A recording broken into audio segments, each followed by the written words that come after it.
मैं आज आपको बताऊंगा उदासी को दूर करने के लिए योगा। अगर आप छोटी छोटी बातों पर उदास हो जाते हैं तो आपको आज ऐसा योगा बताऊंगा जिसे करने से आपकी समस्त उदासी दूर हो जाएगी। तो आइए जानते हैं वह कैसे किया जाता है।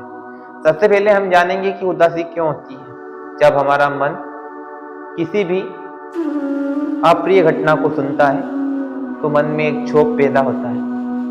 वह क्षोभ हमारे मन स्थिति को परिवर्तित कर देता है। जब मन स्थिति परिवर्तित हो जाती है तो मन दुखी हो जाता है, उदास हो जाता है। तो सबसे पहला उपाय तो यह है कि हर परिस्थिति में अपनी मन स्थिति को बदलना सीखें।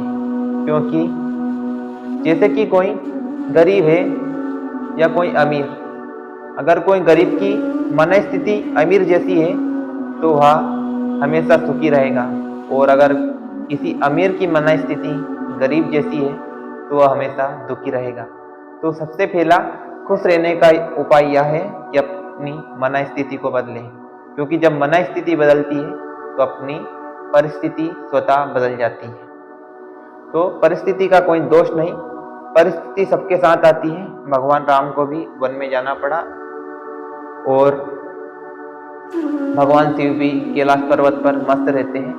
उसका कारण है कि उनकी मन स्थिति अच्छी है, और परिस्थिति चाहे कैसी भी हो, मन स्थिति पॉजिटिव होनी चाहिए। अब अगला यौगिक उपाय क्या है वह जानते हैं। जब हम टंक विद्या का प्रयोग करते हैं तो हमारे मन में स्वतः खुशी के हार्मोन बढ़ते हैं, जिससे हमारा मन प्रसन्न होता है।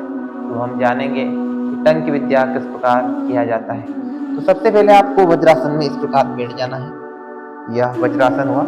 अब ये हमारा टोड़ी टोड़ी को छाती से लगाना है इस प्रकार, और मन से ओम का गुंजन करना है। इस प्रकार कंठ से ओम बोलना है।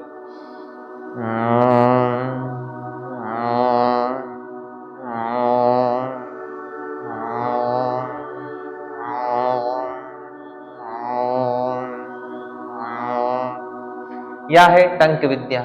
यह आपके शरीर में खुशी के हार्मोन बढ़ाता है, और अगर आप इसे नियमित रूप से करोगे तो आपकी उदासी सदा के लिए गायब हो जाएगी। तो साथियों, हंसते रहिए, प्रसन्न रहिए, क्योंकि कोई कुछ लेकर नहीं आता और कोई कुछ लेकर नहीं जाता। इसलिए सदा हंसते रहिए, मुस्कुराते रहिए। जय श्री राम।